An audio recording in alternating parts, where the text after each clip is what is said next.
Salut, bienvenue à vous. On continue le Home Challenge, mes amis, et cette semaine, c'est le bureau qu'on va faire.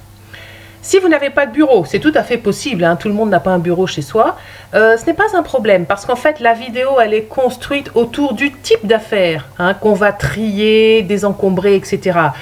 C'est pas important d'avoir ou pas une pièce que vous appelez le bureau. Donc, on va vraiment aller faire un tri, aller faire de l'organisation dans tous ces petits matériels, papier, crayon, papier administratif. Enfin, vous voyez tout ça défiler à l'écran. C'est ça qu'on va faire cette semaine.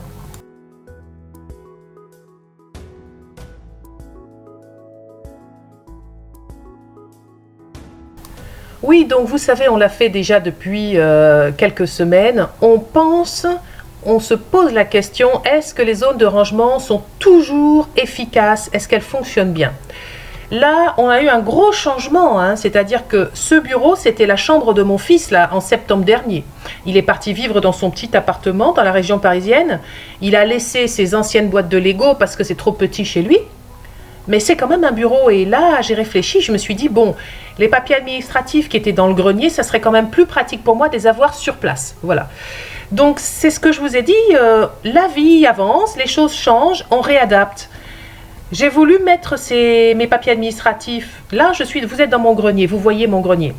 J'ai voulu faire un changement, mettre les boîtes de Lego dans le grenier, puis les papiers administratifs dans le placard.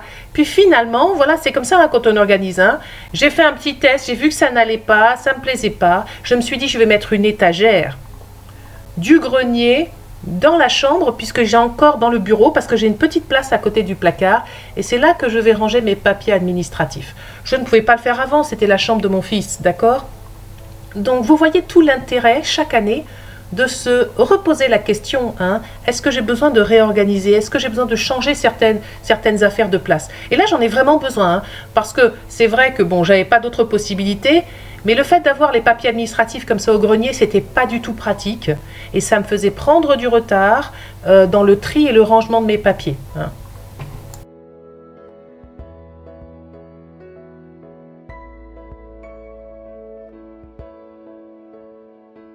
Donc en général, dans les bureaux, ou peut-être ailleurs, vous avez vu que moi c'était dans le grenier, on a nos papiers administratifs.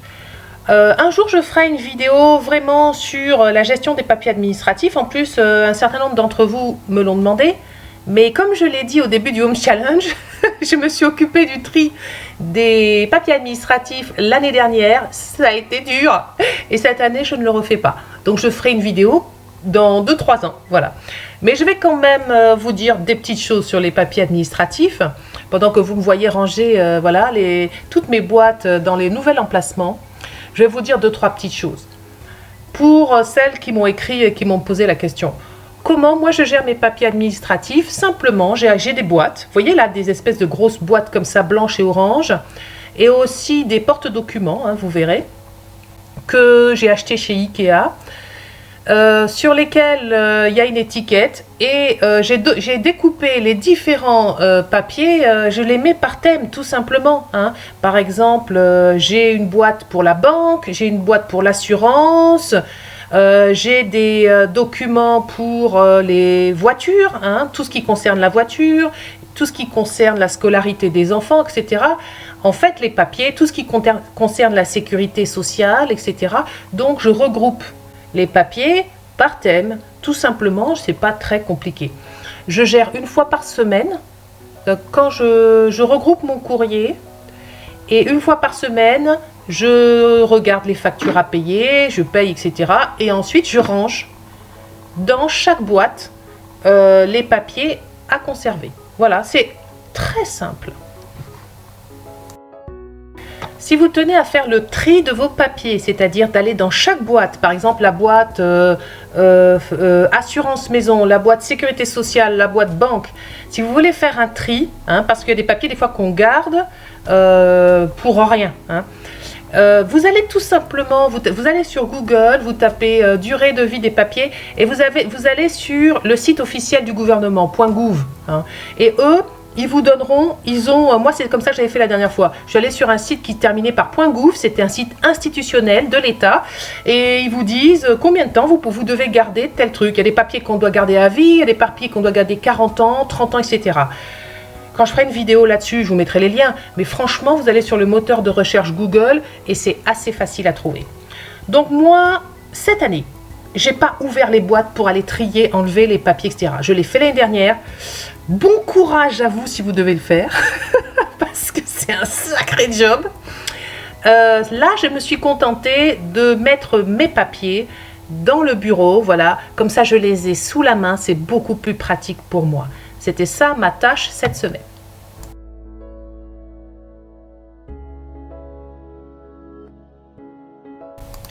Donc voilà, il y a certains types d'affaires qui ne sont pas nécessairement dans la pièce bureau. Là, c'est le couloir du premier étage. Et vous voyez les étagères avec les portes pleines fermées.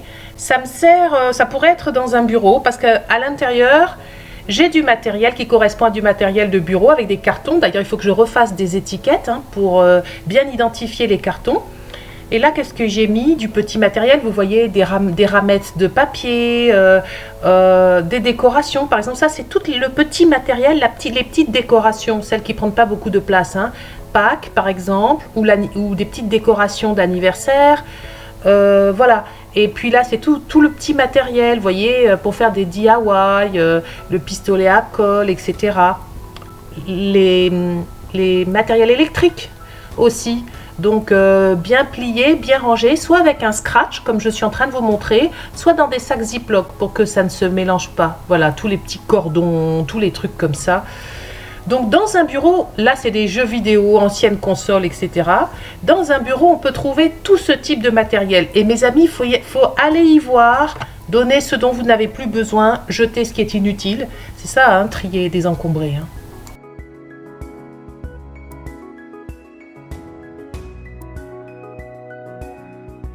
Dans mon couloir, je n'ai pas trouvé beaucoup de travail parce que c'est des zones de rangement, des affaires que je touche peu, voilà, qui tournent peu, moins souvent. Par contre, dans le bureau, j'ai une commode où je mets des affaires que j'utilise tout le temps, toutes les semaines. Par exemple, là, c'est tout ce qui me sert à enseigner la langue anglaise à mon petit. Donc ça, c'est quelque chose que j'utilise toutes les semaines, des petits cahiers avec des petites cartes pour apprendre l'anglais, etc.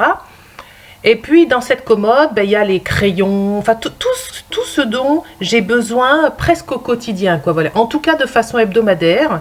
Et vous allez voir que du coup, il va falloir que je range, que je trie.